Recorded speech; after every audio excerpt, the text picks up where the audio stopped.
ভবিষ্যৎ বাংলাদেশ কেমন হবে জানালেন প্রধান উপদেষ্টা ডক্টর মোহাম্মদ ইউনূস। বলেছেন, আগামীর বাংলাদেশ হবে ন্যায় বিচার, মানবাধিকার এবং বাক স্বাধীনতার উপর ভিত্তি করে। বলেন, এজন্য সামাজিক ন্যায় বিচার ও রাষ্ট্র সংস্কারই এখন সরকারের প্রধান চ্যালেঞ্জ। শনিবার প্যান প্যাসিফিক সোনারগাঁ হোটেলে বে অফ বেঙ্গল সম্মেলনে এসব কথা বলেন তিনি। এ সময় সব মানুষের জন্য অন্তর্ভুক্তিমূলক অর্থনীতি করার আহ্বান জানান প্রধান উপদেষ্টা।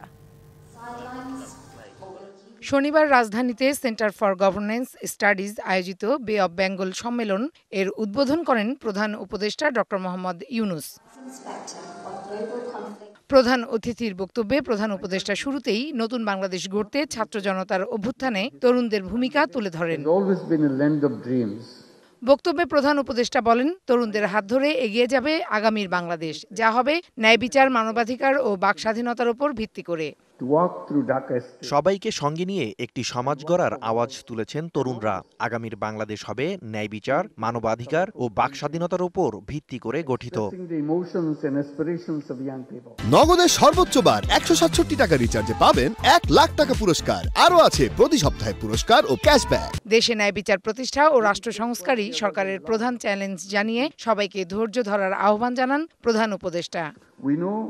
সম্পদকে কুক্ষিগত করা হবে না, সবার মাঝে সমানভাবে বন্টন হবে। দেশে ন্যায় বিচার প্রতিষ্ঠা ও রাষ্ট্র সংস্কারই সরকারের প্রধান চ্যালেঞ্জ।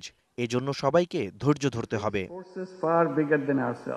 অর্থনৈতিক প্রবৃদ্ধির সুফল সুষম বন্টন নিশ্চিতে সরকার কাজ করছে বলেও জানান ডক্টর মোহাম্মদ ইউনূস।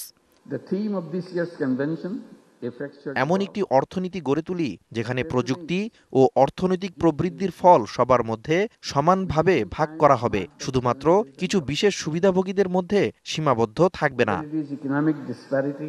তরুণদের মতামতকে গুরুত্ব দিয়ে নতুন বিশ্ব গড়ার বিষয়ে ভাবতে বিদেশি অতিথিদের প্রতি আহ্বান জানান প্রধান উপদেষ্টা। একই সাথে শূন্য কার্বন নিঃসরণ, শূন্য দারিদ্র্য ও শূন্য বেকারত্ব, এই ৩ শূন্যের পৃথিবী গড়ার তাগিদ দেন অন্তর্বর্তী সরকারের প্রধান।